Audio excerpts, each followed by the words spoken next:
Greetings, true believers. Tonight we're here to comb through a box of old files we liberated from a fallen S.H.I.E.L.D. base. It's an event we are tackling in 8 installments. And tonight we have reached the penultimate episode. So join us as we dust off these SSR files on the S.H.I.E.L.D. agent, before there even was a S.H.I.E.L.D., and begin assessing Agent Carter. Now, let's start with an audio tape. And now it's time for the Agent Carter Adventure Program, brought to you by Roxxon Motor Oil. Tonight's thrilling tale finds our heroine in dire straits with the SSR, as she desperately tries to warn the men of the imminent Leviathan threat. Butler confidant Edwin Jarvis comes to the rescue. But can Agent Carter convince the SSR before Leviathan strikes? Stay tuned and find out. Yes, we are back. As I said, it is the penultimate episode. How you doing, BlueDragonFive? How are you feeling tonight? I'm well. You're well? Alright, well, can you believe it? It only took us until the second to last episode, but I think we finally perfected that intro. That was good. That was magnificent. Alright, so we are here to talk about the penultimate episode. As I said, the roaring kind of like road to our climax, which is appropriately titled Snafu. Oh yeah. Oh yeah. I'm just gonna be upfront, BlueDragonFive. I thought this was probably the best one of the series. I would agree with you on that. It had a lot of great stuff in it. The one thing that would have made it even better, and this is why I kind of go back and forth between this and episode 2, is like we were speculating about Ralph Garman, and I guess he's going to have a lot to do in the last episode because he didn't show up here. Yeah, so just real quick with Ralph Garman. So I mean, he did say he had he was scheduled for 2, then it came for an additional one. So either they cut some stuff out of this one because it's a serious episode, or what I assume they're doing is.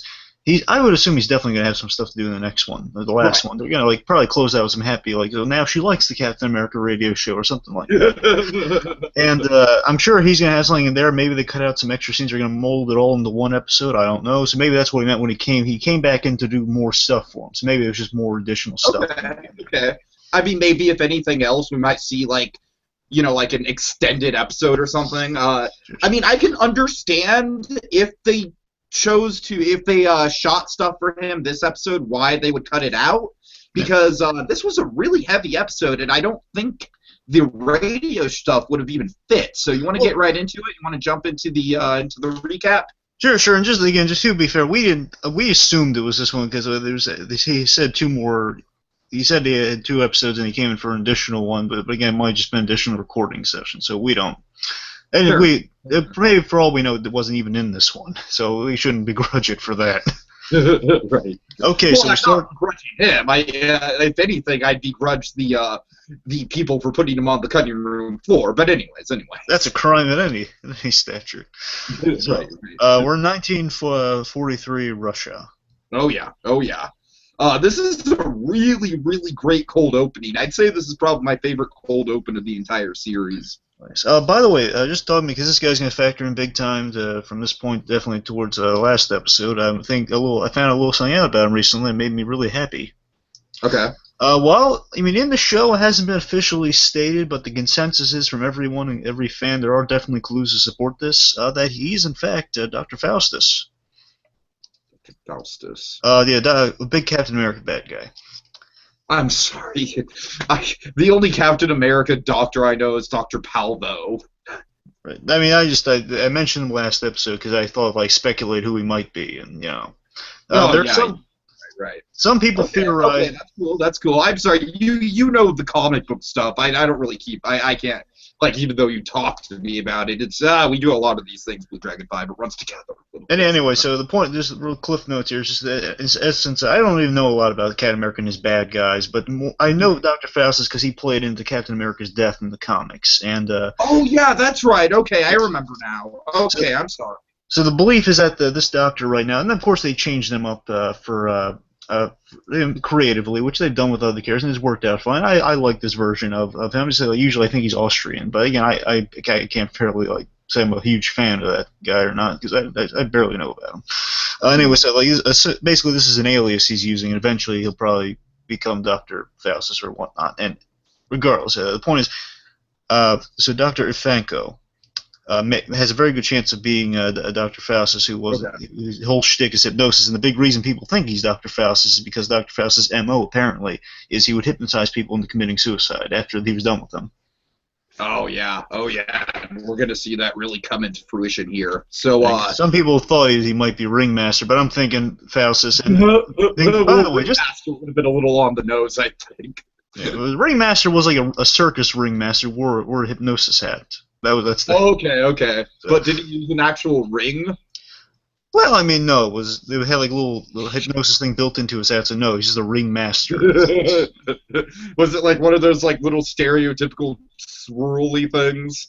Pretty much. Oh wow! Oh, that's great. That's great. Anyway, so one last thing, just in case our dear Dr. Ivanko, or most likely Dr. Faustus, doesn't make it throughout the series, a kind of cool idea, maybe to bring him back in the future, so we can always just say maybe work him in the Civil War or not. Who knows? But no, I mean I could definitely see that, especially like you said, if he's the guy who ended up killing Cap. Yeah. I mean, they could take liberties for all we know, but.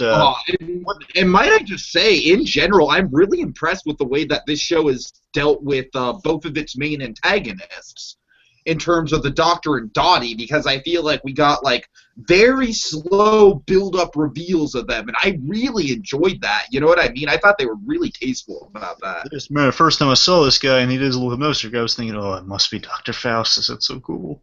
Yeah, just that. Things like in the future, like should this Doctor meet as in one of two things, maybe like in the future, like an ancestor takes on who actually is named Dr. Faustus, might be the guy who would carry on his legacy. Yeah, right. Or just in general, just the guy picks up a ring, picks up the ring, and calls himself Dr. Faustus. Okay. It's an idea. It's a way to bring him in. Faustus up too. So Dr. Faustus, we see this is interesting. I don't think Dr. Faustus at this point is back. Remember, this is 1944 in the previous episode. Is when we saw him talking about Leviathan, recruiting him and basically using his power for evil. And however, this is 1943, a year preceding that, and he's in a Russian military operation of some sort, and basically he's a doctor is asking him to provide to sedate a patient because they're all out of anesthesia and he's in horrible pain. They got to take the kid's leg off. Oh yeah. So they says, well, I don't know. I don't really do this on people yet. Or at least I'm not trained to. It's still experimental or something like that. He says he's not really crazy about doing it. He basically does that out of the interest of the patient. He's probably never done it in such intense circumstances. Yeah, that's it. Yeah. Right. Anyway, so he does. So I'm thinking the doctor might start out like a good man who then was corrupted. However, to be fair, this is interesting. We could always speculate that last episode he was just lying to the SSR, making Leviathan seeming a monster. Or for all we know, he could be the head guy of Leviathan. They kept it a little ambiguous. Yeah, we don't know, but I mean, this guy, he certainly does a good job of, even though we know he's bad, he certainly does a good job, at least, in terms of his interactions with the SSR, of coming off as just like a genuinely nice guy. Yeah, just remember, he took Dum Dum's bourbon and he befriended Dooley. So I mean, I like this guy. Yeah, because I mean, I really like this guy. I have a dead thing to tell you about that, but I'll wait until after the show because I don't want to interrupt. All right, so I mean, I liked Dr. Ivanko here just from the beginning. Like right before we found he was a bad guy, I was thinking, yeah, this is a nice little Russian doctor guy we got here. Remember, he had to kill his buddy to save everybody, but no, it was part of a grand plan. Anyways, I'm really liking this guy. I really like the way that this doctor was introduced and slowly built up as the villain. I think it's great. All right, I'm thinking I like the idea that's brilliant here that most likely he started off as a good guy, perhaps. Just his talent got used for evil.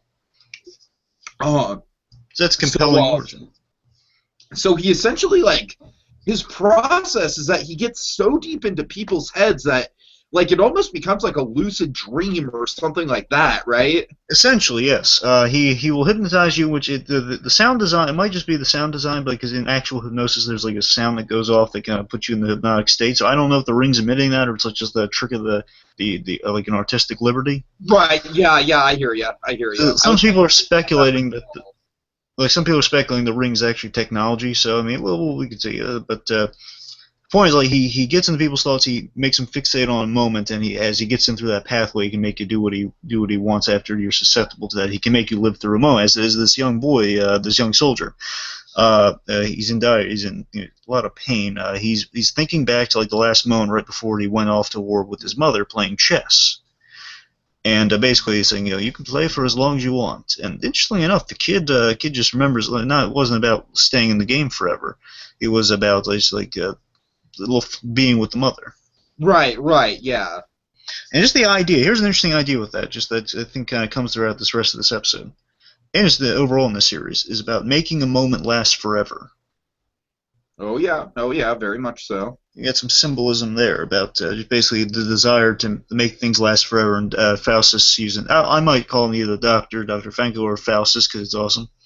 Just so you know, so I think it's interesting that Dr. Faustus is using that like kind of people's longingness to make things last forever. Think about it, it kind of relates to Peggy. She would love her relationship with Steve to have lasted forever. Yeah, big time. Dooley wishes his lifestyle. I don't even think with Peggy she wanted her relationship with Steve to last forever. I think, like she says this episode, she wanted a second chance to save him. Yeah. Well, I mean, I'm just saying in general, like like the good moments to last forever. Yeah, right. Okay, anyways, let's see. So again, it looks like Faustus has good intentions because as we see again with some darkness behind it, as this guy's having such a happy moment, no pain, no screams of pain at all, as the guy's literally gruesomely cutting into his leg. It's really dark. Oh God. So meanwhile, okay, so we back have in the present. Now, this kind of bothers me a little bit, BlueDragonFive. This is the one complaint I'll give about an overall stellar episode. I didn't like the fact that we kept cutting between all the agents grilling Peggy, and I kind of thought we were a little bit cheapened from the cliffhanger of oh, don't get me wrong. I don't want to see Thompson just just going nuts and punching her and stuff like that. But I don't know. I kind of felt like, the cliffhanger was specifically Peggy and Thompson. And then, and Thompson was built up as this really hard-edged interrogator. And then we get Sousa. Well, no, Sousa was in there, Tiki. They're both in there. Oh, they were both in there? Oh, God, I'm sorry. Pardon my ignorance. So anyway, because that was the thing. He told Thompson, don't go easy on her. They kind of playing the good cop, bad cop sort of thing? Essentially. Okay, gotcha. The old good cop, bad cop routine. Anyways, the point is basically don't hold anything back out of personal feelings or anything. So Sousa, he's really feels really betrayed, and he's really grilling her harshly, and basically gets to the point did you kill Agent Krasminski? Basically, I didn't kill Agent Krasminski. How could you think that? Basically, you betrayed us. You thought we were friends. Not anymore. Yeah, she says she's mourning like the rest of them, and then they call out well, you were acting. Yeah, another performance. Mm-hmm. Oh yeah. I love the idea. Sousa genuinely does feel betrayed. I like how later on when Sousa will start to get on the uptake here, it doesn't like the stupid thing no, I can never trust you again. No, he gets over it when he realizes how genuine she is. This is the liar reveal done right. Exactly. My God, future projects that intend to use this storyline, take note.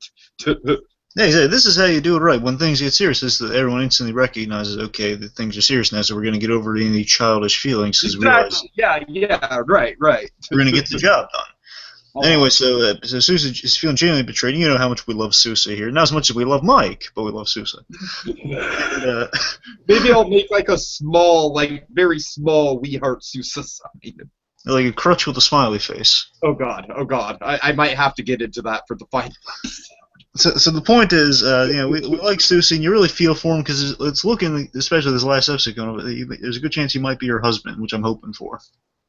Yeah, I don't know. I'd be okay with Thompson too, but I think we're going with Sousa. I did like your Thompson theory though. That was some good outside the box thinking. All right.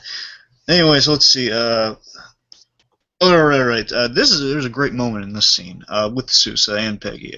Peggy points out that this is nice. She points out that, look, Sousa, I understand this. Essentially, I'm not doing this. Essentially, this is your moment to shine. I understand you. Basically, you give an opportunity, much like myself, is what you're saying. Much like myself, you and I are kind of kept down or not respected enough, and this is your opportunity to advance yourself in terms of your career and whatnot, and you're getting the opportunity to actually do work, and everyone's looking towards you for it. And I understand that, but you have to listen to me. Right. You know what I mean? Yeah, yeah. Essentially saying, yeah, people don't really give you the time of day, much like myself, and now you have the opportunity to do that. I understand you're doing your job. That's why you're going after me so hard. But listen, you have to listen to me right now.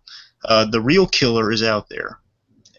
And yeah, the real killer's out there, and it's all part of Leviathan. And this is a nice callback to Age of Ultron. She mentions like someone's pulling her strings. Oh God.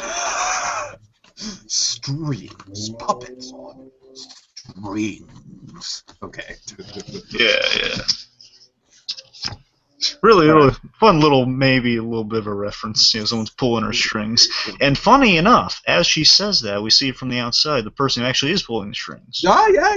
Good transitioning there. This is we see Dooley and Dr. Faustus and Dr. Vanko on the outside. And just Faustus says, "Well, she's lying. She's a perpetual liar.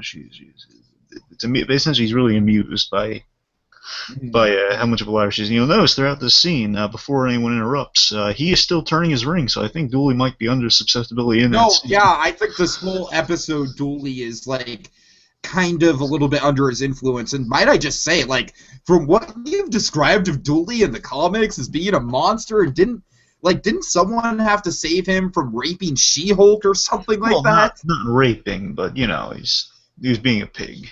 Okay, but still, to go from that character to this character, again, like, major props to the writing team, because I feel like they took some really unlikable comic book characters, really, like, kind of two-dimensional comic book characters, and gave them a lot of dimension here. So I really enjoyed Dooley this episode. I feel like all the agents have had individual episodes, you know what I mean? Like, episode 6 was Thompson. Of course, episode 3 was Krasinski. We've had a couple Sousas, so I really like the way that they spread out all the screen time with all these different agents. Well, something you got to remember with Dooley is that the actor has brought a lot to this role too, because I heard that he said he didn't really look into the source material too much when he was coming up with this character. He's playing him like a real guy. So I mean, right. That also informed it a lot too, I assume. Yeah, of course. So basically, it's funny. So Faust is trying to cover himself by saying, "Oh, she's lying so bad," and then, while he's most likely hypnotizing him. And then before anything be settled, Thompson goes through the door and he says he informs. I assume Thompson at this moment, however, I don't know. Thompson somehow gets word of this. I forget if he was. I assume he might have stepped out of the room since last, because they were both in the room last episode. So Thompson either stepped out during all the grilling for a moment, or he just on the way he heard this news. Don't question it. So the point is Thompson walks in. He's telling Dooley the news that Yolkstead, the guy from last episode who he gave the doctor instructions like how to exit the building, and basically Dooley's the only guy he can get to the lab with. Right. Remember, he did a sadistic thing, made Yolk commit suicide after getting the drink at the bar. Yeah, kind of a little bit of a build-up to the next episode's cliffhanger. Certainly. Anyway, so I think he just basically tells him, hey, he was hit by a bus at a bar. So, oh, God. Oh, man. This is good. This is a really good moment. Not quite as tragic as Krasinski was. Well, I don't know. It sounds more sadistic when you take into account what the villain has done to him, but yeah. Yeah, but we love Krasinski. We barely got to know that guy. True. However, I really love Thompson in this scene. Thompson's a really good bit in this scene. He picks up on basically he's questioning Dooley, who's still under some light hypnosis at this point. He's saying, hey, why is the doctor here? And then Dooley defends him by saying, yeah, he's here because I want him here. Is that a problem? No, sir. Pretty much. So I asked him here, and basically the doctor's trying to play peacemaker, just justifying. Well, I'm here to assess and see if there's any pertinent information and whatnot. And Dooley's just like, no, you don't have to explain yourself. Thompson, you there's a problem, so. So again, points for Thompson for picking up on something's off with this guy. Right. And I really like, just again, I think this episode is fantastic for the way that it just, like, subtly builds up just how much influence the Doc has over Dooley. And there's kind of a fun, not fun. There's kind of an interesting, like a smart light reference to last episode with this that Thompson does. Because think about it, last episode, Yolk was the guy who said to Thompson, he's been in the doctor's been in that office a little too long with Dooley, don't you think? Mm-hmm. And Thomas just wrote him off. So maybe because Yolk's dead, maybe he's bringing that up. Oh, that's true. So. Yeah, that's true. Good connection. So maybe there's a bit of that making him think, Right. oh, wait, now the doctor's in the interrogation, like the other side of the glass here. Maybe there's something a little off about that. So but also it's interesting because again, Dooley kind of has befriended this doctor, but then the other thing is that he's also under hypnosis. Yeah, a lot of layers going on here. Okay.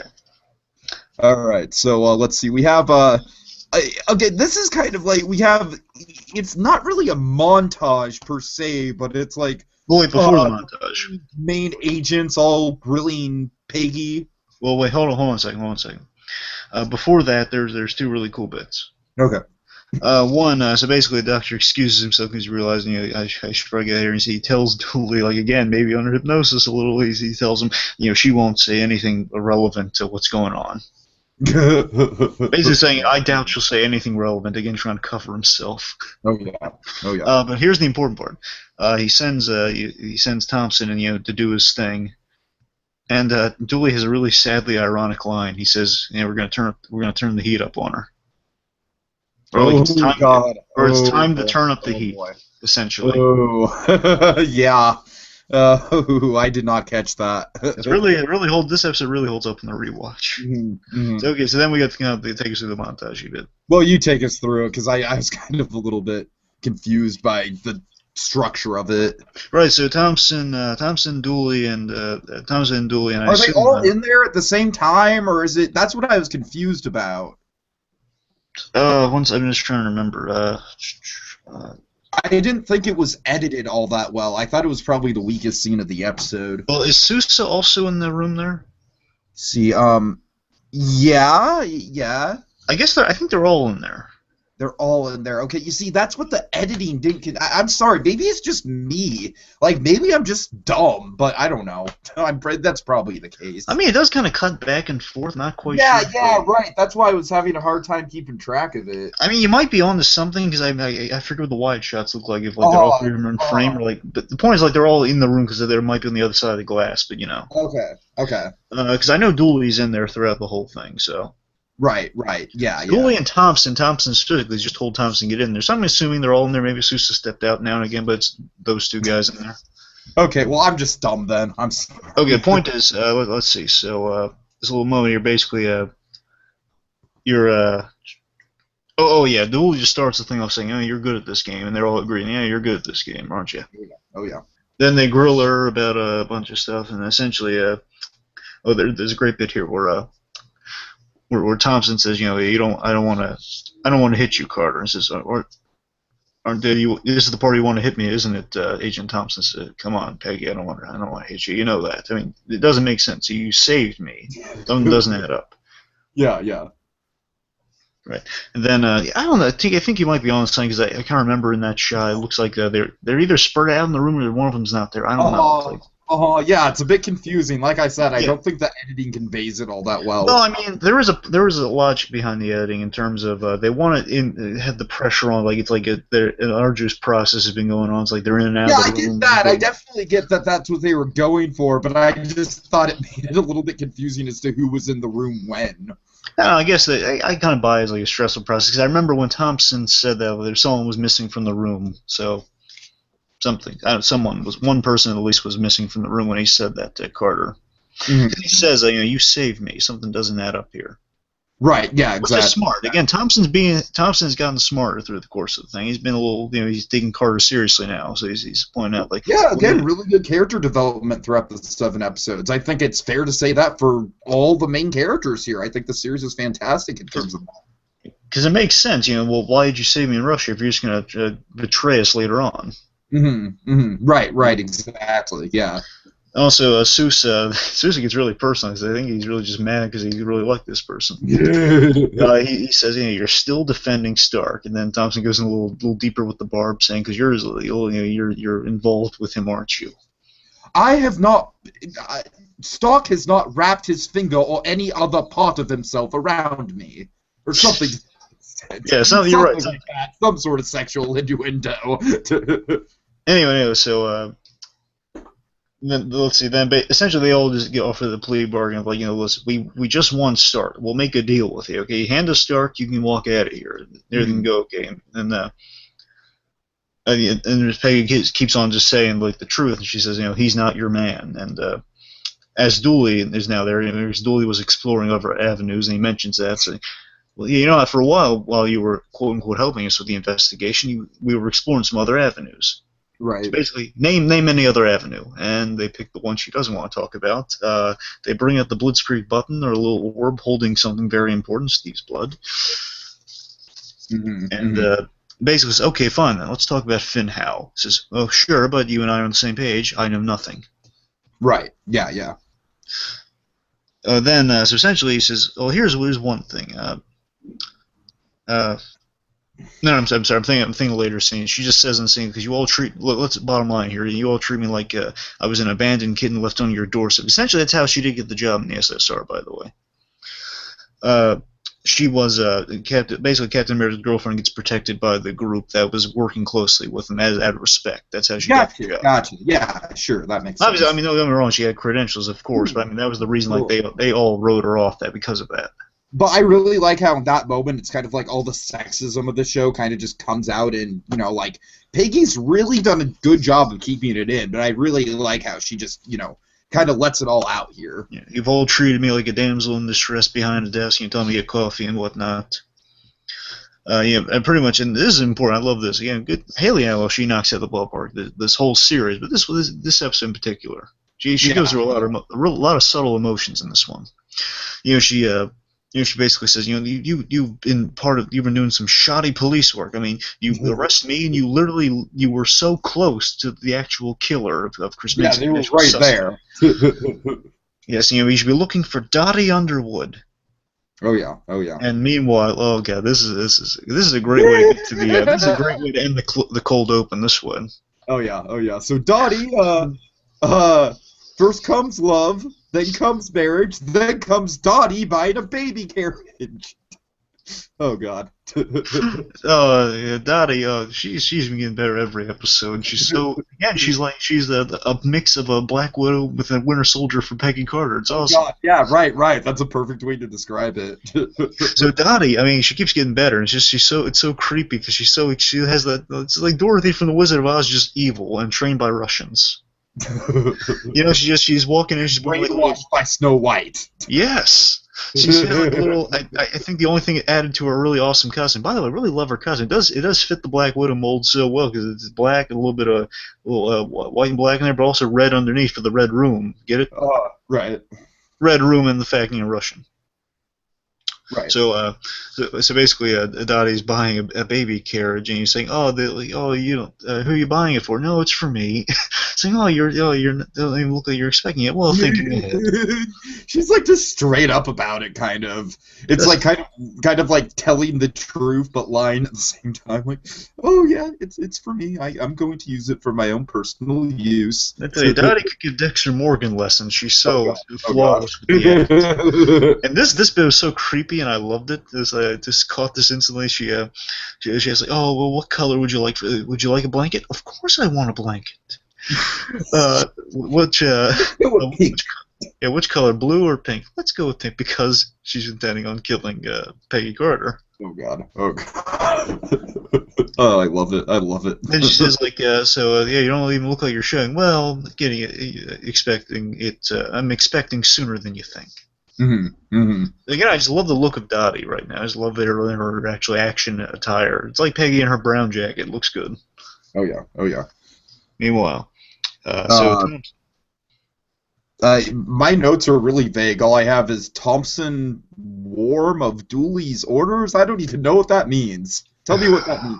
Okay, well, Thompson says the offer's off the table for Peg, and she's no, I wasn't going to take that anyway. And then Thompson warns. Warns. Okay, that makes sense. Thompson warns her, "Hey, listen, don't make me do my thing here. You know what I'm capable of." And then Ayla delivers a really great. This is great line delivered from her. Says, and there's all the seriousness and emotion behind it. She says, "And you know what I am capable of doing." Mm-hmm. Oh yeah. Oh Oh, yeah. that's cool. Then my favorite bit happens. Actually, I don't remember. Did the cold open end after this bit with Jarvis, or was it after the baby carriage? What do you mean, the commercials? Well, no, not the commercial. But the whole the cold open. Well, Like, no, I'm sorry. You mean the credits or the first, like, because the cold open is everything. Just to clarify, the cold open is everything before the title, yeah. and then oh wait, I'm dumb. I thought that the Russia thing was just the cold open. Well, I don't know. I might be misremembering. I thought it ended after either Dottie or after Jarvis. Anyway, we're spending too much time. Let's move Yeah, on. I So, think it's naughty. I think you might, but it doesn't really matter. either way, both of them are cool ways to go about it. So anyway, so then one of my favorite parts of the episode happens. So I call this little section "Jarvis Comes to the Rescue." Jarvis So, to the rescue. so one Jarvis, just again, we love Jarvis here. Again, almost as much as we love Mike. It's really that good. We love this guy. Almost. I don't know. I don't know. Jarvis is really awesome, and we have many movies to love him in. Mike.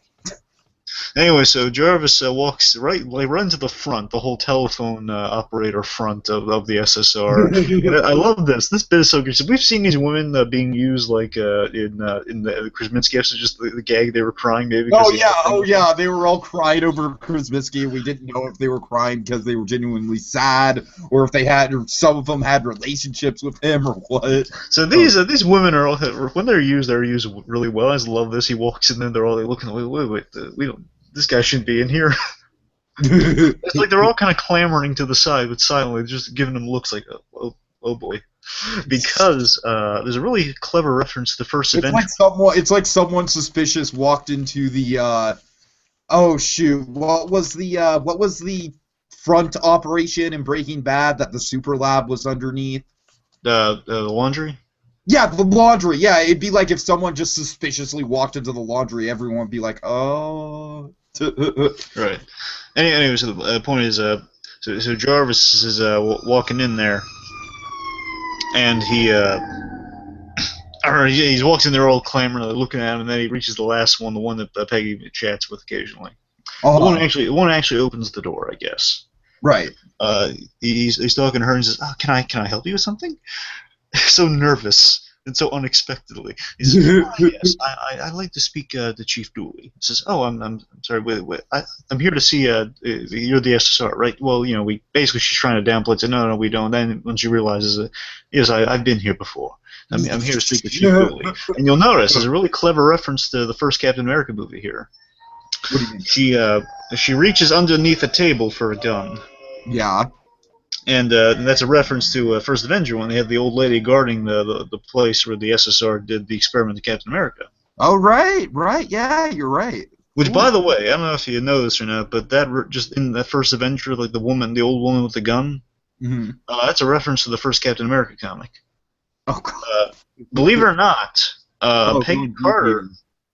Believe it or not, Peggy Carter was supposed to be that old. In the comic, she's that old woman. She unmasked and it's real. Oh, it's Peggy Carter. No, you're kidding me. In the comic, from what I hear. Oh, that's cool. Okay. Anyways, the point is, I love that little reference of like, oh boy, things go south and this lady's ready to shoot somebody. Yeah. I love that they brought that back for the show. I was like so excited. Like when Jarvis mentions Chief Dooley, and before he mentions like I've been here before, she's ready to pull the gun. Oh really? and then he says, "Well, I'm sorry, we can't. I can't seat you in here. Like you need an appointment. Not an appointment, but we can't let you in here without authorized personnel or something." And he says, "Okay, well, can you punch him up and tell him I have Howard Stark's signed confession here?" So everyone goes dead, silent, and they're all looking at him. It's like, oh, Howard Stark, we know that guy's big, and of course he's involved in the Krasinski matter. Oh yeah. And so forth. And then as they all go silent, and the lead operator says, "1 moment, please."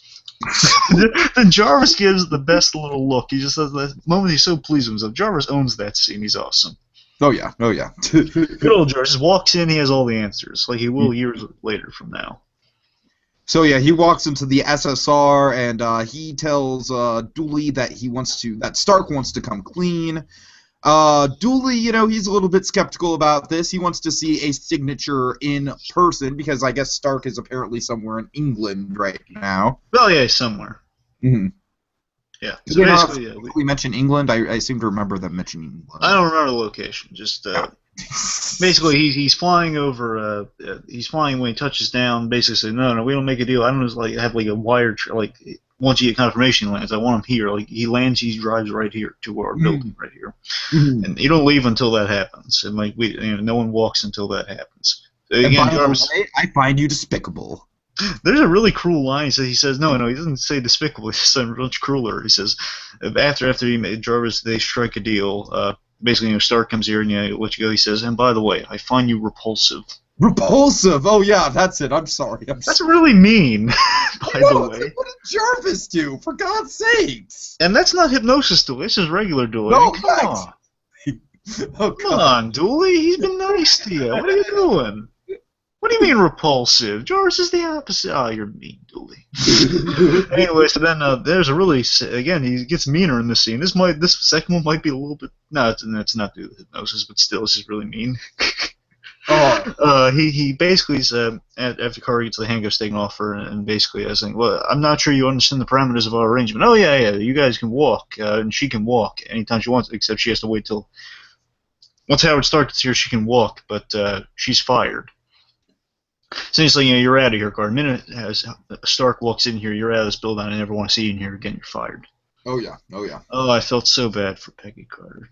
But now at the same time, like we still don't know how Peggy starts S.H.I.E.L.D., do we?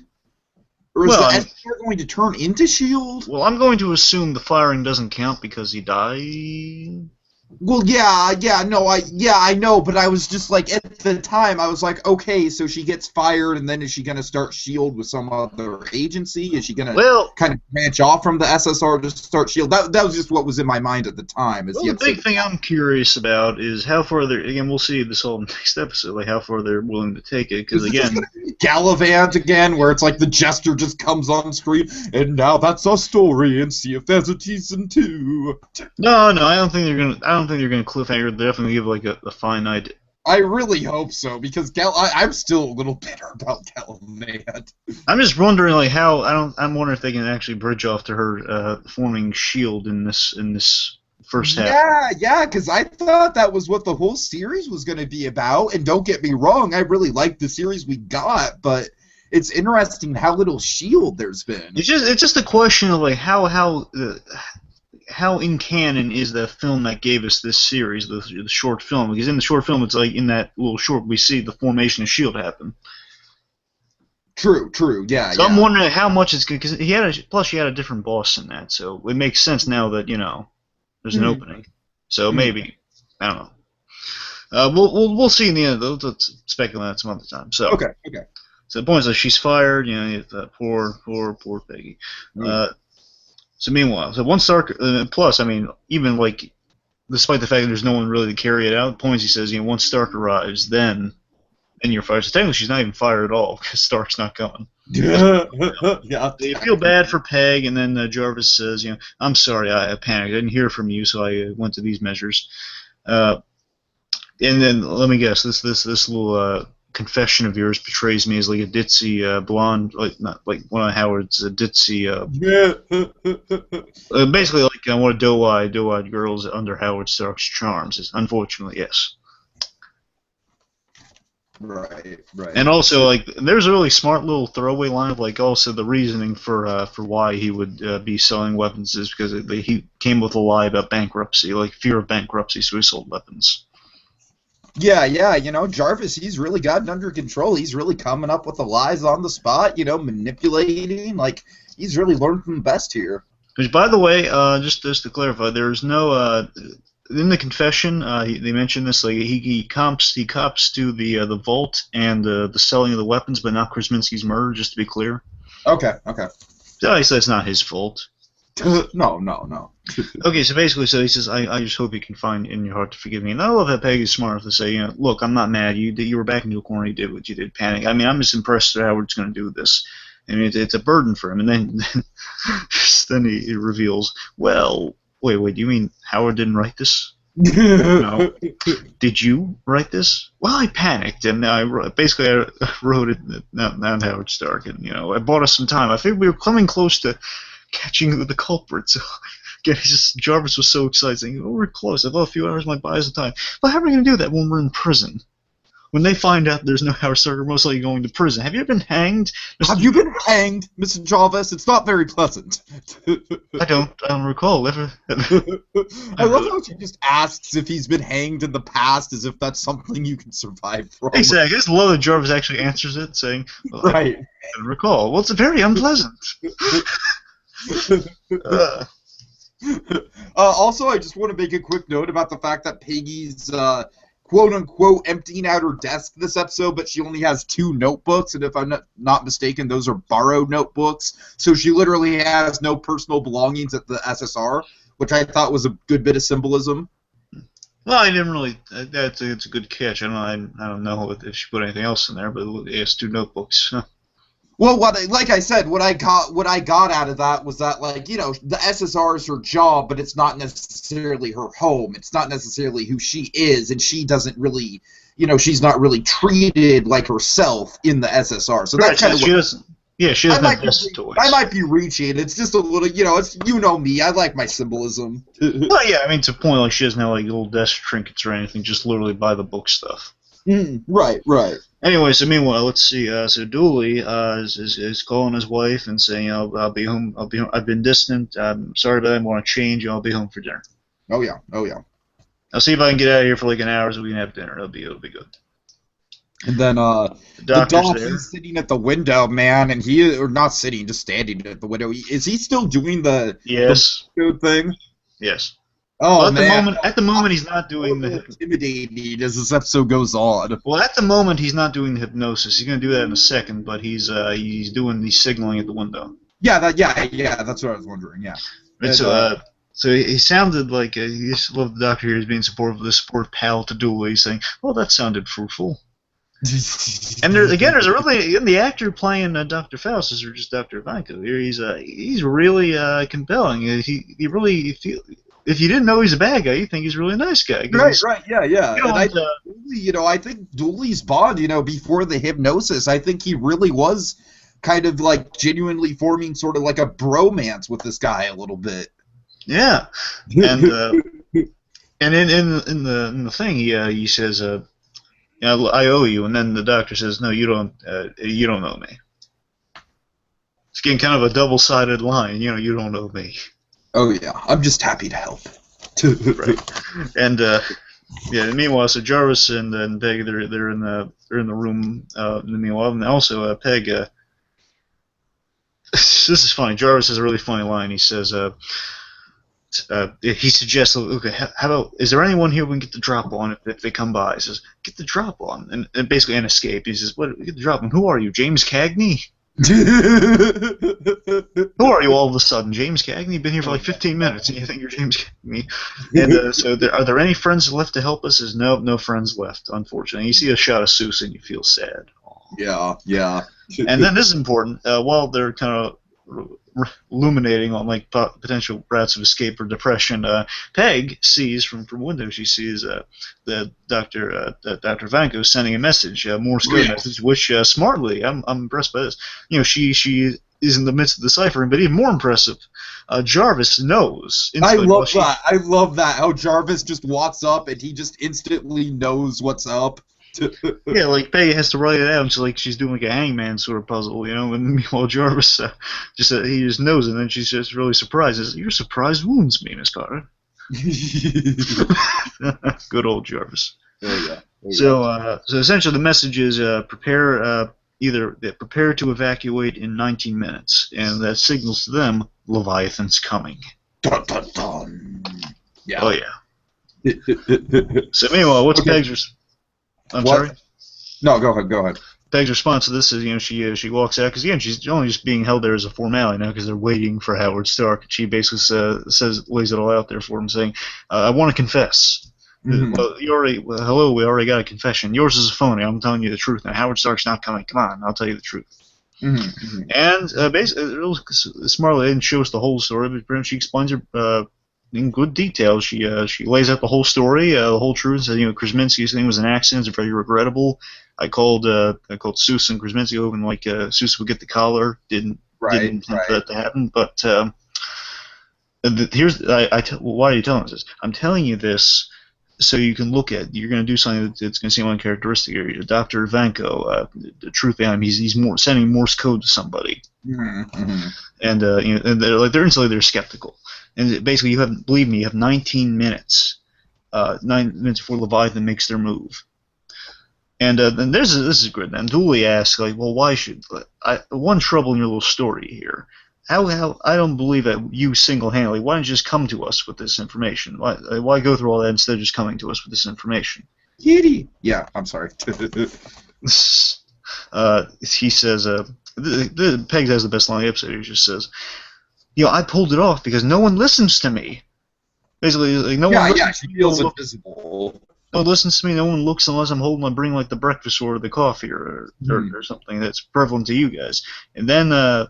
Basically, to gain trust, she plays her trump card, which I was surprised by. Oh yeah. She explains Steve's blood, and she explains Steve's blood, and we know she's serious. She goes in this really heartfelt. And I think it's Haley Atwell's best acting in the series. This bit. I'd say yeah, definitely. She says This is Steve Rogers' blood. Howard lied to me about this, and I hid it. And I was angry at him at first, but I understood it. And there's a really great. Jarvis has a really good line in this too. He says, "Oh, sorry, you can understand why he protected this because it is the greatest scientific feat for the 20th century." Mm-hmm. You would understand why he wanted to protect the greatest scientific feat of the 20th century. Of course. Yeah, really interesting stuff here. And he also says, like, the reason Howard didn't hand it over because he was afraid, as you guys were using up the remaining sources and squandering it. And Jarvis says, yes, you did. And that's why he protected it. Uh-huh. Anyway, so then she delivers the grand line. Like, this is her Emmy-winning line for the episode. She says, "I just thought it was my second." And by the way, just the instant the blood comes out, and it's revealed. Like first of all, just Julie thinks like, "What is this going to explode or something?" Says, no, it's the blood of Steve Rogers. And just the minute that line gets out there, you see Thompson and Sousa's reaction.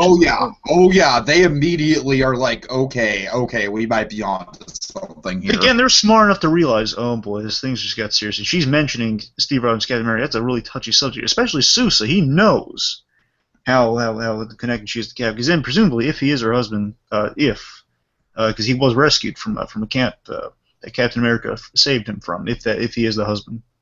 Right. So again, the point is like, man, Captain America is being brought into the fray. This is serious. And she says, I just thought it was another reason I hit it was because I thought it was my second chance of keeping him safe. Oh my god! Yeah, like you said, that's like Haley Atwell just knocks it out of the park with that line for sure. Oh my god, such a she has such presence. I mean, we saw her in Winter Soldier, and you have another kind of Winter Soldier moment in this episode. Oh, so great. Right, yeah. Anyway, so then we get to the side and we see, then Thompson. They're all having a little huddle conference, and they're saying, "I believe it." Thompson and Sousa say, "Look, I believe her." And why should we believe her? He says, well, look, she had nothing to gain. She was on her way out the door. But then again, Star's confession, if it is fake, he says, well, no, look, she wouldn't use her trump card like Steve Rogers' blood, unless we know it's personal for her. So I think Sue says, I think she's telling the truth. It's in my gut she's telling the truth. What do you think, Chief? Well, I don't trust her, but I trust Sousa's gut. That's a good line. Yeah, I like that. So again, he puts trust in his men. So if Sousa thinks it's true, and he says, well, look, remember who got her here. Mm-hmm. Yeah. So here's your call, and you're the one who brought it here. So I'll give you some credit, kid. Okay.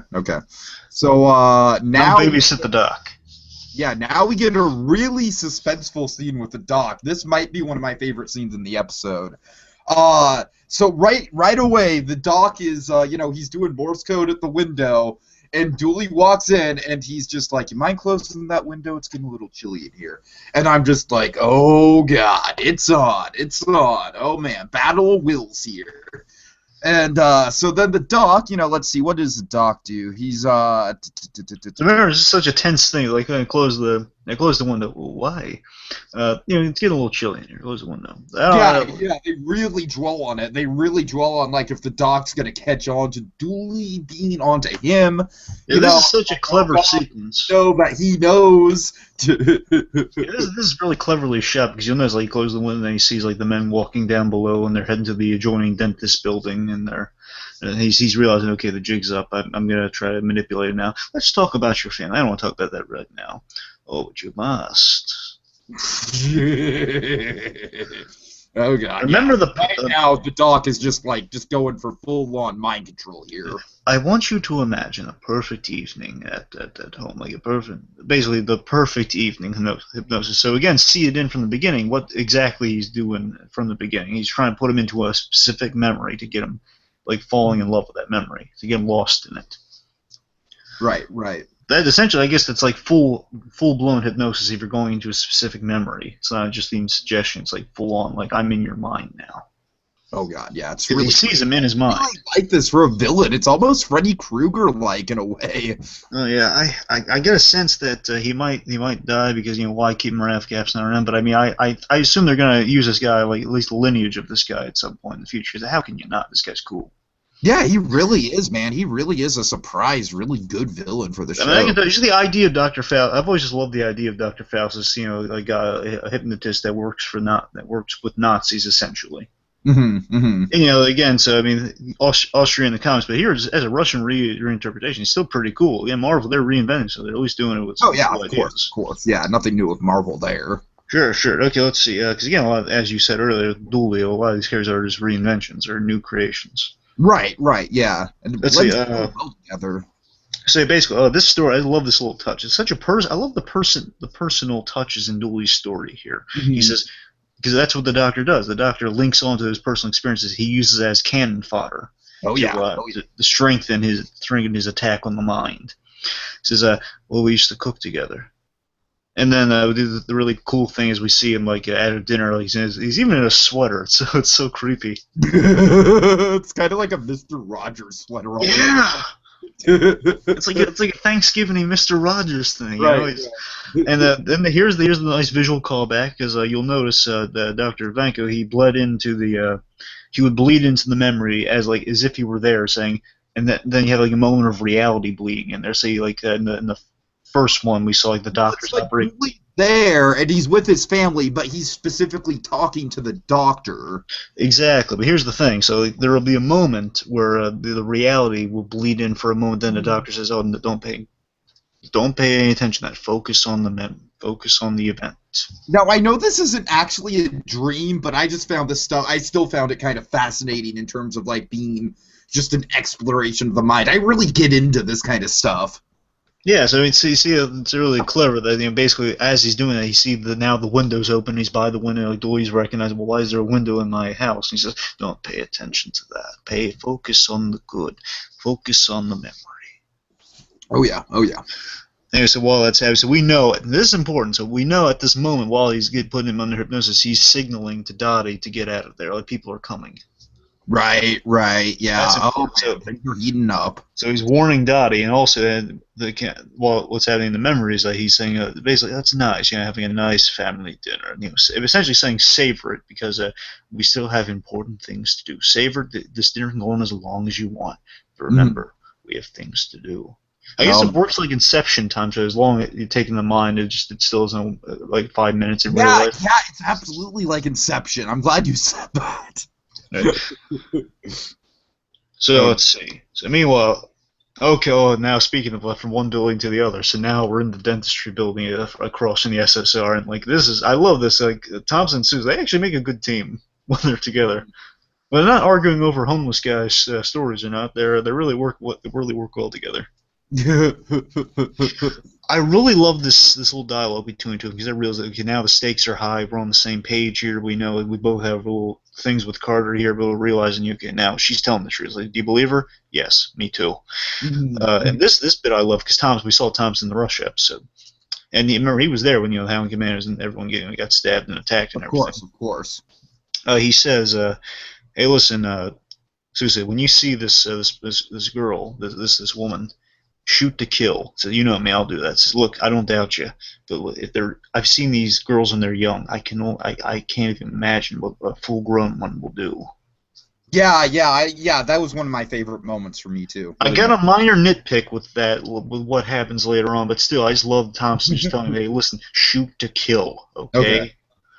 Again, a really good mini bond between these two guys, because then they were chasing down Carter together and doing this stuff together, really making it a good team. Kind of maybe a bit of a buddy 40s buddy cop show with these two guys. Yeah. I would watch that. I would watch that. Thompson and Sousa. Oh god. SSR. Dun, dun, dun, dun. Anyway. So let's see. So Dooley, meanwhile, he locks Peggy and Jarvis in the interrogation room, gun drawn, because he's now under full hypnosis, doing what doctors do. Oh yeah. I love how we don't really know what's going on at this point, but we just know he's under hypnosis, so it's got to be something bad. Yeah, stop talking is what he says when he draws the gun, and pretty much then they're like, Chief Dooley, let us out. Then it's like they're about to crack. Oh yeah. Oh boy. So meanwhile, oh boy, really awesome scene that's happening here. Dottie, we see Dottie about to make her escape, and she's kind of pulling a Hitchcock here, but making kind of some ominous silhouette stuff while Sousa's on the same floor. So again, she's in the process of making her escape as instructed to, presumably, and Sousa's on the same floor, so we know. I was so worried for Sousa for a moment. It's like I was too. Oh yeah. So he's going up against Dottie. No one can win against Dottie. I mean, especially after that kind of heart-to-heart with Thompson, I was like, oh, God. So remember, technically, as far as we know, she killed Krasinski, so we know literally killed an SSR agent. Right, yeah. Oh, man. Not good. And then she killed Mr. Mink. That guy was also cool. Anyways, let's see. So, meanwhile, we see Dooley and the doctor. They're confronting the scientists. They're in the science labs, and Dooley's being authoritative, saying, Agent Carter, she brought this blitzkrieg button in. She switched them out, so this lab's been compromised. I'm shutting it down. You're all going to report to the interrogation room. Our main scientist guy says, listen, I can vouch for these men. Doesn't matter. You're going to the interrogation room now. Oh, yeah. Oh, man. Then the doctor takes a moment and says, I admire you. These men really respect you. Very nice. Find me item 17. I need you to find the crate labeled item 17. Mm-hmm. As he's doing that, he finds a vest. Now, at first, I had no idea what this vest was. First, I was thinking, wait, bulletproof vest? I know. I was hoping you would explain that to me, because I still don't exactly get how it works. So we'll get to that. Yeah, at first, I thought bulletproof vest. Then, secondly, I thought maybe, we'll go to the second one later on. But anyways, the point is, at first, I thought maybe. What? He said it was delicate, which made me worry that it might be a more incendiary. Mm-hmm. Saying, oh boy, delicate. That's not good. That's never good. Oh yeah. So as he picks up a vest, then he finds item 17. He just looks at again. It's kind of a Pulp Fiction thing. We don't see the thing at first. And it's like, Exactly. Meanwhile, we get our. It's Marcellus's soul. Okay. Anyways, I'm sorry. Anyway. So Dottie, so now we cut back to Dottie versus Sousa, as I call it. Now, and here's my gripe. Sousa doesn't shoot first like Thompson told him to. You're right. He's not like Greedo. He didn't shoot first. I mean, however, to be fair, I guess he has to identify her, but I don't know.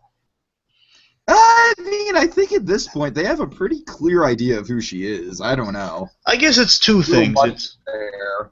I mean, it's two things, I guess. 'Cause one, they did in fact see her. So I mean, then she turns around, she's in a different outfit. Yeah, it's like he literally sees her walk out of the door. He gets a clear view of her face, and then she suspiciously walks back in.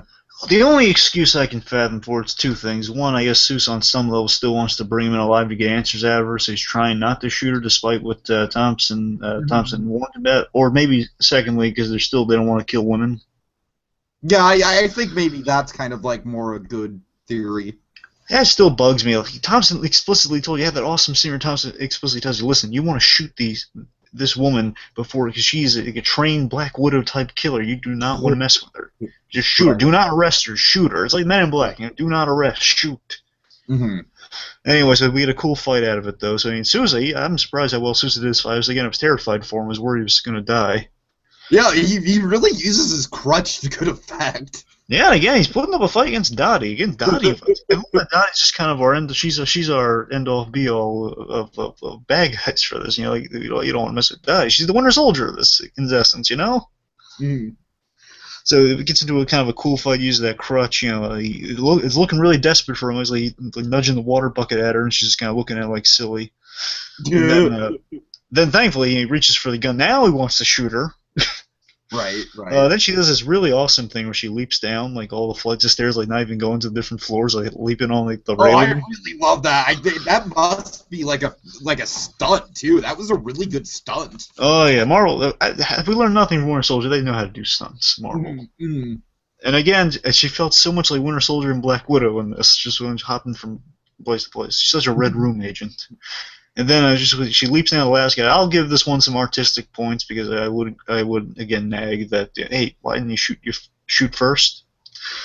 But it was like a moment where she just goes down and she kind of grins at the guy before he shoots. So we can just assume she's that good. She terrified him, then right. I'm just gonna assume that, but still, Sousa, you're killing me a little, buddy. Mm-hmm. Meanwhile, Dooley, there's a really cool moment. So Dooley and the doctor are at the elevator, and he basically wants to hand him over the weapon. And Dooley, for a moment, with all the fight he can muster, he resists. Yeah. He's like, I feel like I shouldn't. I feel like I should keep this. And then he says, "Remember, your family's waiting for you." Oh man. Oh god. so then, remember, you have things to do. Mm-hmm. Then the doctor leaves. Oh boy. And as he leaves, let's see, we got as he leaves, we cut back briefly the other bit, and Thompson finds like the agent that died just came up against at the bottom of the building. You see, he's instantly dead, bullet wound and everything. Says, agent down. Right. And this moment's really great editing. There's instantly from that moment we see just the car pull up and Dr. Faust is just waiting and it's Dottie in the car. So we've been compromised. I know. And just puts the thing in the back and says, we have to test it. But everyone now they'll know who we are. Like now they'll know who we are and they'll be after us now. Says, they'll be distracted. Yeah. Oh yeah. Again, Dr. Faust I really hope he is Dr. Faust because he's so cool. Just textbook like evil mastermind here. And that's really Dr. Faustus. Mm. Yeah. Anyway, so at the point, they'll be distracted. He's a plan because he also handed him the vest at the elevator. So oh god, that vest is going to come into play. It's going to be nasty. I'm thinking suicide bomber. Yeah. I was thinking suicide bomber for a lot of it. Like, oh no. Right. It was much worse, mind you, but still.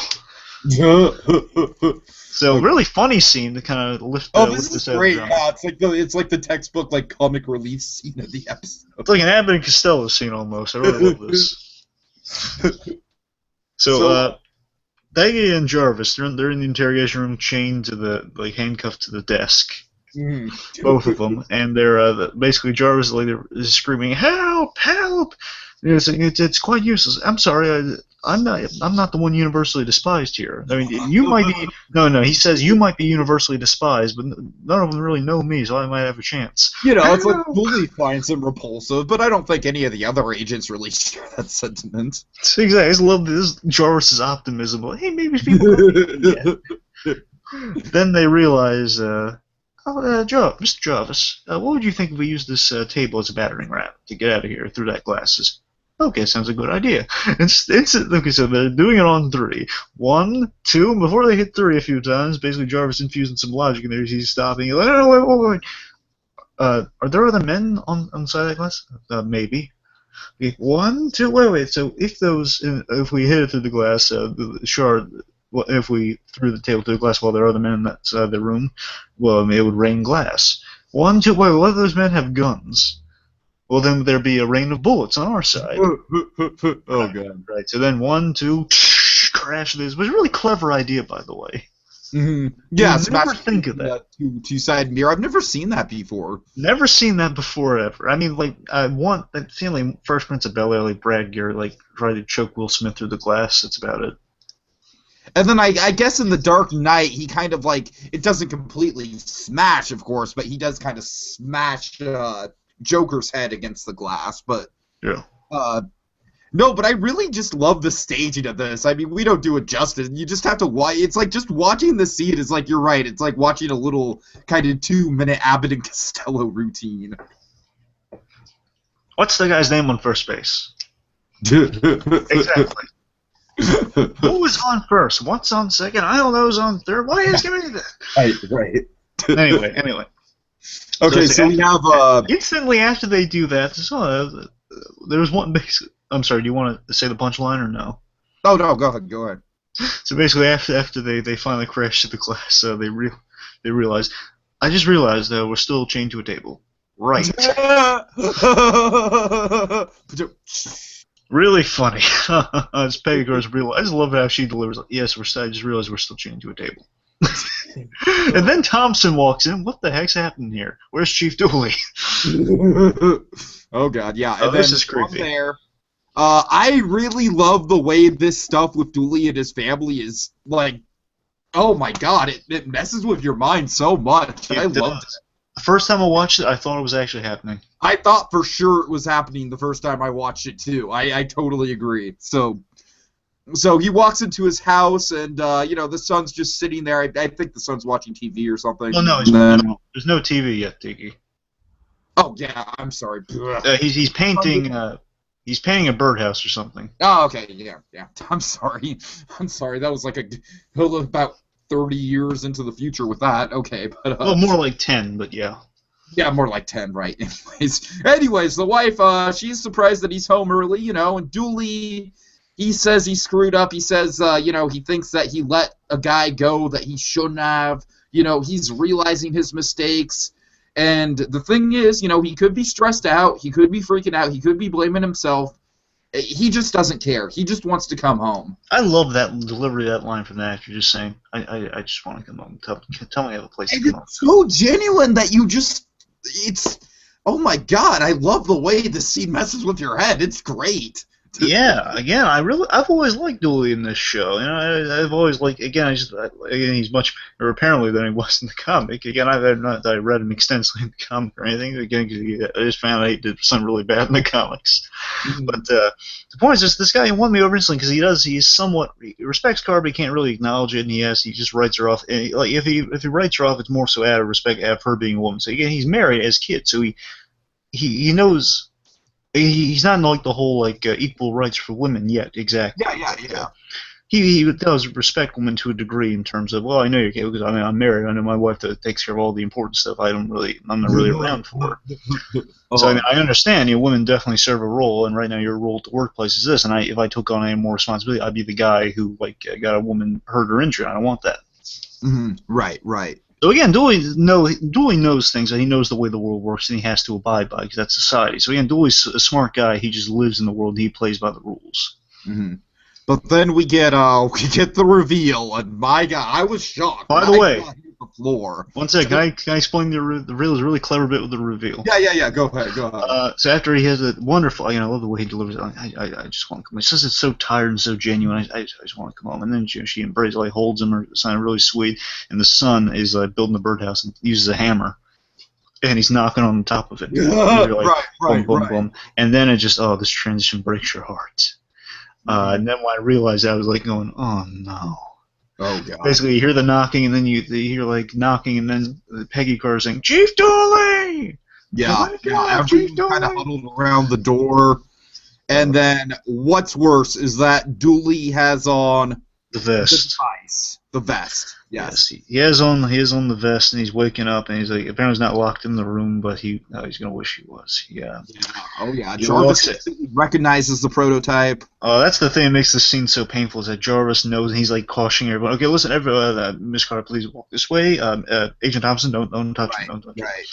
It's so he's the guy who knows, and he's making this scene all the worse. All the more terrifying. They're saying because I know what that item is. That's the armored prototype. It was an armored prototype that it's powered and emits a heat source. It's ideally used for harsh winters. Oh man. And you lock essentially. Dr. Faustus has put this vest. Has told Dooley to put this vest on. Mm-hmm. And this vest, obviously, it's a bad baby, which means it's a flawed device. And the flaw is for this device that once you close the clasp, the little clamps, the little buttons on the front of it, the heat source activates. So you see these it's like on any heating device, they have these wavy lines that imply the heat. Yeah. So you're grilling a hot dog or something, and those wavy lines of heat. Ooh. That's just right against your body. Yeah, like right against the body, like especially on the outside too. It points and it emits a heat source, and it's self-sustained. Oh, okay. Oh, wow. Okay. So right off the bat, I like the idea that he mentions like it's an armor, so we're kind of getting some prototype Iron Man stuff way in the past here. Yeah, I was totally thinking that. Right. And it's not arc reactor yet. So I always like the idea that it's kind of implied that the Tesseract inspired Howard Stark to develop the arc reactor, and on the way to that would be this self-sustaining heat source that eventually 20 years from now will be the arc reactor. Sure. Yeah. So anyway, so it's a self-sustaining heat source that the defect is that it will overheat because it has no way of stopping, and then it will explode. Mm-hmm. And I love how Duel is like asking them what will happen. Well, it will explode. Jarvis says it so fearfully. Then Sousa, meanwhile, he finds our decomposing dentist. Which I gotta ask, Dottie, seriously, you couldn't have gotten rid of that? What place must stink where you're scoping people out? I mean, come on, get rid of the body, would you? There's no one in the building apparently. And there are like flies around it and everything. Note, the Morse code note.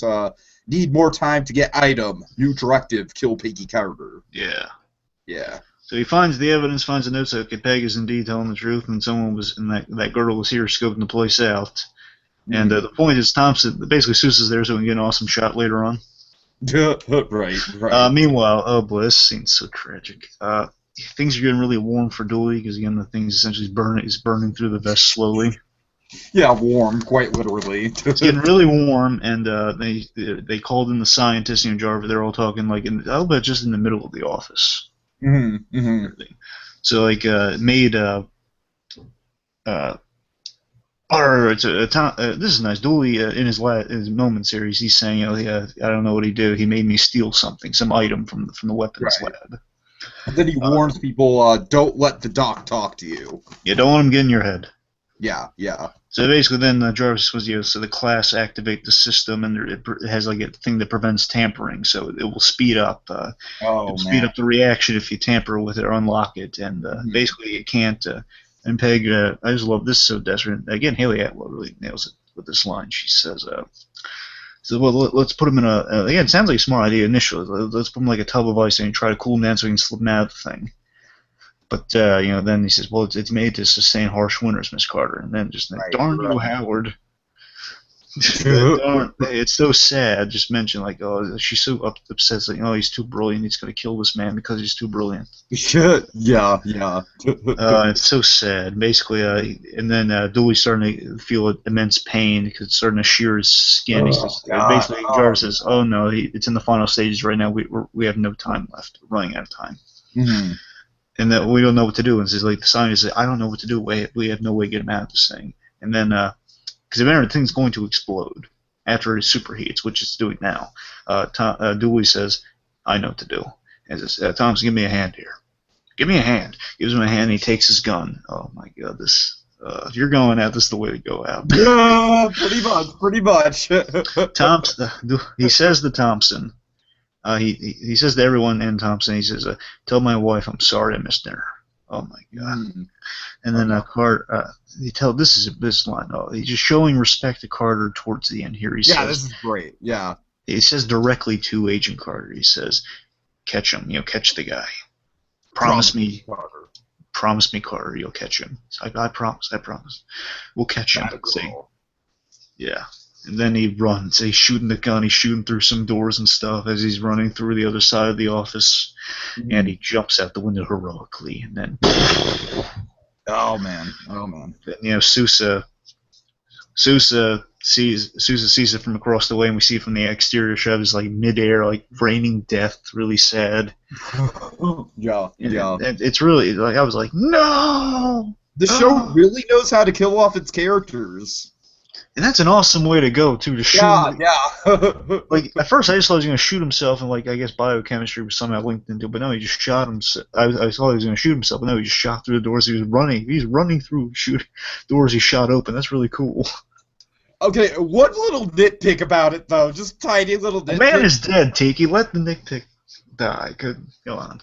Well, no, don't you think there might be a chance that one of those stray bullets might have hit someone in there? Oh, no, they're all clamoring towards him right now. Everyone in the building? Well, remember, actually, I don't even think it's doors, it's the windows, isn't it? Yeah, I mean, he's firing at the window. Yeah, he's firing at the window to break the window. I'm just saying, like, I hope that literally everyone in the building is behind him, or else there is a chance that one of those straight... I'm nitpicking. I'll let it go. You better let it go. I'm Miss Dooley. I'll let it go. Let it go. I will strap a heat-seeking vest to you, Tiki. So anyway, so after the vest detonates, it's really sad. You know, boom, and like we get that awesome shot from the prom roll. The glass is raining down. And you know, then again, Sousa sees no. So then we cut to like the really somber aftermath. You know, Sousa comes by. He's asking what the heck happened. And basically, yeah, they're so defeated, the atmosphere here. It's raining. It's all the glass shattered across the floor, and Thompson just sadly says, "They got Chief." Peggy blames herself. This is a great moment with her and Jarvis. You know, she blames herself. This is all my fault. You know, this is all my fault. And then Jarvis says, "Oh, Jarvis is a great line here." He blames. This is Mr. Stark's invention. This is all because of Mr. Stark's invention. Oh yeah. Then he's really coming around on Howard. He's really seen Howard for the for the error of his ways. Yeah, so he was because he was careless, a man died in a really gruesome fashion because he invented a device that didn't work and he still kept it around anyway. Because he had idealistic, and again, I'm sure this is going to relate to Age of Ultron subtly. That he had a device he thought could be reworked, and obviously it's going to go south. Oh yeah, you're absolutely right. That does kind of thematically tie back to Ultron for sure. Oh yeah, so again, I'm love that this series is coming the time it is, because again, we're building Ultron here. We're going to be building Ultron with Agents of S.H.I.E.L.D. too. Oh, are you really? Okay. Well, yeah. I mean, they are. I mean, they are going to build references to Agent. Either going to be Age of Ultron. Will have. It's like they do this. Like Winter Soldier did the same thing. They tied. Yeah. No, I know what you're talking about. Yeah. Anyway, so then Peg for a moment gets really worried. Oh, wait, what if they're going after the blood? What weapon did they take? So they look for the blood. Meanwhile, oh god, the best ending ever happens. So Dottie's walking into a movie with the aforementioned baby carriage. Remember, she has the weapon now. I love this asshole who's just like, hey, can you believe this? Someone bringing a baby to a movie theater? And then the wife is just like, oh, don't mind him, dear. You know, I think it might be. I think it's a S.H.I.E.L.D. reference. I love it. I know it's not the same guy, but I love it if they just intended to be the same guy. Because remember, in Captain America: First Avenger is a jerk at the movie theater. No, that's true. I'd love it if it were that guy. Sure it's not the same guy, but yeah. But you know, it's a reference to it, though. Right. It's just the movie saying, you know, yeah, she brought up baby. Don't worry about it. And anyway, so Dottie, you know, she activates a canister, so it's a canister we find. That's their little test here, testing the super weapon. Yeah. She releases a gas canister, puts like a handkerchief over her mouth, and she quickly exits the theater and like the doctor locks him in with a crowbar. And there's an absolutely delightful little 40s commercial about litter playing, and it's all animated and stuff. It's like, don't litter, don't throw your trash on the floor. Oh yeah, there's gonna be a lot of trash on the floor. Oh god, yeah. They're going to be worried about more than cleaning up trash in a few minutes. So, also, Dr. Faustus here has a really great line. He says, do you think it's going to work? Oh, I have faith in Howard Stark's inventions. Oh, yeah. Then they find out, okay, the blood's still intact, still with them. So what's item 17? And they're in the lab, they're asking around. Basically, Tom says, okay, it's item 17 is missing. What is it? Jarvis says, I have no idea. That's scary. And then, oh boy, I love this reveal so much. Because I caught it instantly what it was, and I love the grand plot they're laying out here. It's so brilliant. So it's the Finhow weapon. Oh yeah. So we find out, so basically, instantly that jerk in the movies there's everyone's coughing, and why, this is such a stupid comment for this guy to say. Yeah, I love it though. I love it. Enough of the coughing already. Then instantly, because of the deployed gas, guy turns around and sparks the rest of the rebellion here. They all mercilessly attack each other, beating each other to death in really horrific ways. It's probably the most horrific thing this show's done, I'd say. And Essentially, as I can explain, tearing each other to pieces. Like the aforementioned Finhow battle, that's how the Russians died. They tore each other apart. Right, yeah. Really brilliant. And meanwhile, after some time's passed, we have a couple coming into the movie theater saying, "You wanted to basically complain." The wife complained to the husband, "You had to go around the block 'cause you didn't want the valet to touch it. Well, you didn't want to pay for parking or something." Oh, I love it. Oh, mundanity at its finest. And then she's being ushered in by a female usher, I think, and then we see the aftermath, the bloody bodies, and like I like how the usher just kind of takes a moment to pause at the thing that's jamming the door. Yeah. Anyway, so they missed the move. They missed part of the movie, but they also missed with the bunch of dead bodies, and that's how we end the episode. Oh, great. Yeah, that's the end of the episode, ending into the finale. Good job. A snafu indeed. Oh yeah. So to tell you the truth, I don't really have much speculation because I'm just sort of like, all right, I'm hooked on this. I just want to see where it goes. But you got anything? Oh yes, but before I get into it, let me just talk about how much I love the Finhow weapon reveal. Okay. So here's what I'm speculating with the Finhow reveal.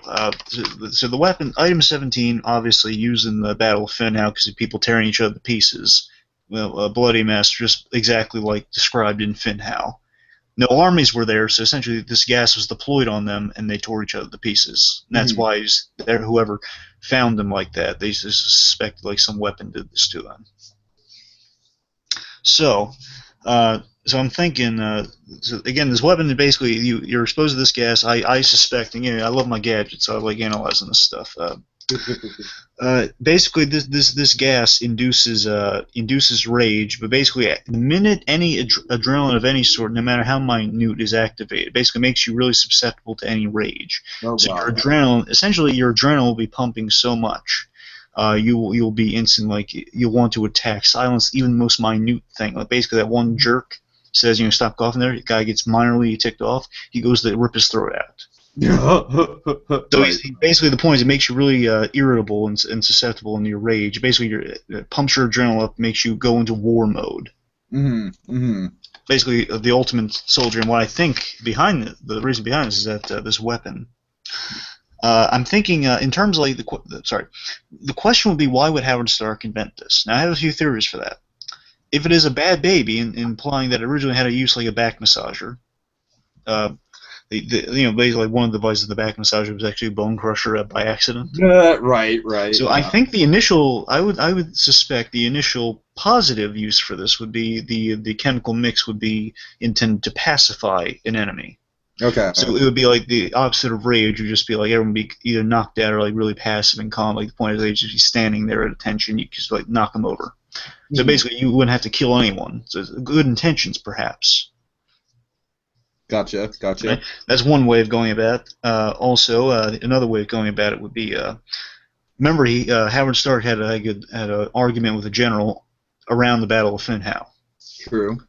So maybe he was just instructed by the army and specifically this general to build a weapon like this, and presumably this is before he met Captain America. So So his morals were a little questionable back then. Yeah, he did make weapons, and maybe he was just making a weapon before he realized the implications of it. So Okay. And here's just the motivations of why it's being used, or if it was just, for all we know, maybe there's a chance it was just invented by Leviathan and wound up in Howard Stark's hands. She's put it away. But anyway, I think I love the idea behind this in terms of why it might exist. It might be an answer to lack of super soldier serum. Oh, think about it. Okay. One of two purposes. Yeah. Again, it could be basically basically instead of having a super soldier, you have the ultimate super weapon. Now, basically, you deploy this, your army, the enemy takes care of itself. It kills itself. Oh man, that's crazy. Or even better, what if it was kind of like Viper and Gotham in terms of it would be the ultimate motivator for your soldiers? Basically, you use this on your own men, but direct them in the direction of the other enemy, where they would tear each other apart.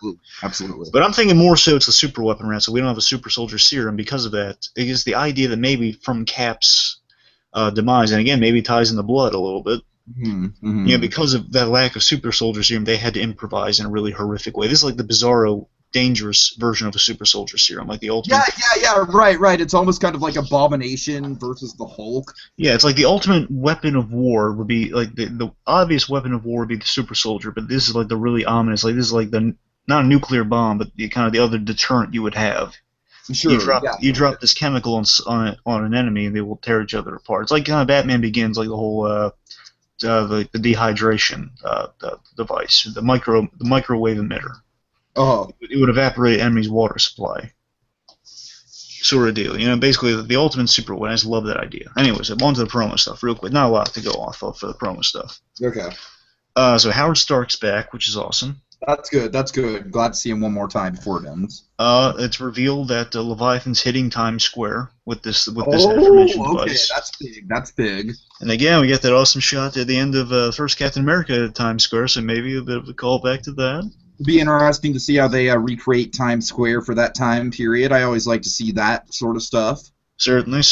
We're gonna have Dottie versus Peg.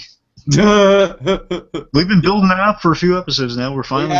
They have been, yeah. It's gonna be cool. Maybe her whole impersonation of Peggy Gar will come in handy. Maybe. Oh, yeah, that's right. That's something we really haven't gotten a lot of. I'm still worried about Angie. I'm hoping she doesn't Dottie just go back to her apartment for to fix her makeup or something, then finds her there and then kills her. I'm hoping that doesn't happen. Oh yeah. Oh. At the very least, I hope she doesn't use. What if that motivated the fight? Like she kills Angie and then Peggy just wants to kill her. Oh, I don't even want to think about that. I don't want that to happen. I'm just throwing it out there as a potential thing. Yeah. Okay. Anyway, I'm gonna hope Angie makes it out of this alive. I'm saying Dottie goes for the real personal stuff. At the very least, I think Dottie might hold her hostage. We'll see.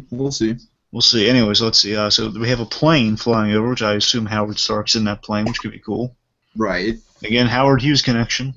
Absolutely. And they're over the Statue of Liberty, which, bear in mind, was mentioned by Dottie. She wanted to see a Statue of Liberty. And the Doc wanted to see the Empire State Building. Mm-hmm. You think they're going sightseeing? A little sightseeing in the midst of their diabolical rampage. Well, maybe Dottie. Maybe there's some. I'd actually kind of love that if that were the case. I'm thinking, what if there was some? No, it'd be like the ultimate mundanity. It'd just be like, well, it's like we set off this whole course of events, but hey, we're in New York, so we might as well take in a couple sites. I'm wondering if our final battle might be on the Statue of Liberty, like they're going to launch the device at Times Square or something. So like X-Men status. I don't know. Given that in mind, I don't know if they want to recreate that or not. But they'd be in the 40s though, so I don't know. Mm-hmm. We'll see. The point is also we got looks like for a really brief glimpse, I couldn't make this out entirely, but it looks like Dr. Again, it makes me a little worried that the Doctor might meet his demise. Yeah. But it looks like the Doctor's going to be Dr. Faust is going to be fighting Thompson. Like he looks like he's hitting with a piece of wood. Okay. And again, Thompson, he had to literally say that he gave his gun is used by Dooley essentially to kill himself. So he's going to be really peeved at Dr. Faustus. Mm-hmm. Boris Thompson, he's going to be really peeved at Dr. Faustus. Plus, he had the opportunity, he pointed out, should Doctor be here? And he's wrote it off. He didn't do anything about it. He must hold himself a little responsible. Right.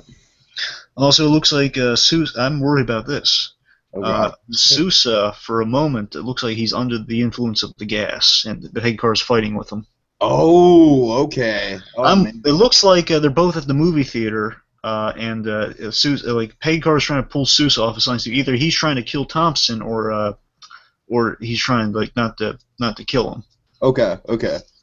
So it looks like Sousa might be under the influence of the gas because there's a lamp that gets broken on the floor of the movie theater. Mm-hmm. Also, Howard Stark's doing a press conference, and he's being used as bait. Press conference. Ooh. And we're getting some sniper battles. Okay. Because Pegcar's ready with a sniper, and someone else is. Oh boy. So yeah, that's pretty much the promo in a nutshell. So it's looking good. I just love this Finhow gas idea, and I can't wait to see the next episode. All right, is that it for spec? That's all I got for spec. You got anything? Cool. So yeah, I guess just final thoughts. I think you and me are kind of on the same page. This series has been overall really, really good. I think the episodes have ranged from really good to excellent, and I think this episode is in the excellent category, and I definitely think it's most likely, I'd have to go back and rewatch all of them, but I think it's most likely going to turn out to be my favorite of the bunch, unless episode 8 really, really hits it out of the park, which definitely there's potential. So again, we have the Pixar philosophy here. All these episodes are diamonds. They're all fantastic. It's amazing. We haven't so far gotten 7 really outstanding episodes. Yeah, of course. All with a very distinct flavor. None of them have repeated themselves. Yeah, right. They're all kind of like sort of like various kind of subgenres of the spy genre, if you think about it. Yeah. But yeah, really good stuff. Really good stuff. Any final thoughts on your end? Again, I really love this episode. Again, the most minute nitpick, and again, it kind of justifies it. Anything can be justified if you look at it enough. But like the bit with Sousa not firing instantly, but they have to have that so Dottie can still exist. Yeah. So the point is, I really did love this episode, and I thought of some brilliant things there. It's looking like this guy's Dr. Faustus, and that really jazzes me up. So many great things. I felt so bad about the passing duel. It shows you anyone's expendable in the show. I'm really hoping that it's revealed, at least hinted at, that Sousa is going to become Mr. Peggy Carter. Sure. That'd be cool. Again, this series has been fantastic so far, and they're putting so much thought and effort into this stuff again, so that we could have anything in this universe welcomed from this show. Like, we got Anton Banco, Dr. Faustus, we got this Finn-Hal weapon idea. So brilliant. Like Dottie. Maybe I freaking love Dottie. Then again, just the idea that the weapons, a lot of these plot lines, a lot of these little really great character bits inspired by Captain America himself. He has such a presence in the show that he's not even in. It's like the ultimate. Yeah, absolutely. It's like, how can you have? It's like you melded all these together in like a really long movie. It would be, it would simply be, how can we have a Captain America sequel without Captain America in it, yet have it still be awesome? How you do it? They did their job. They did their job fantastically well. They did. Okay, so again, we're going to be really looking forward to our grand finale, and it'll be a question of whether they get renewed for at the very. I know we keep going back in circles. Let's not go through the whole conversation. But let's just say that it'd be great if they re-explored the 40s universe with some more miniseries. At the very least, some Alien Commandos. That's all I'm saying. Alien Commandos. If Alien Commandos goes on, maybe put them all on another show. It doesn't matter what it is, as long as these great characters are all in it. Maybe it's featuring more of the Alien Commandos. Yeah. Anyways, even Jarvis. Give Jarvis a show. I don't know. That all we got for tonight? That's all we got for tonight. All right. Well, looks like we're sealing up the box for now. Oh yes, we're sealing it up.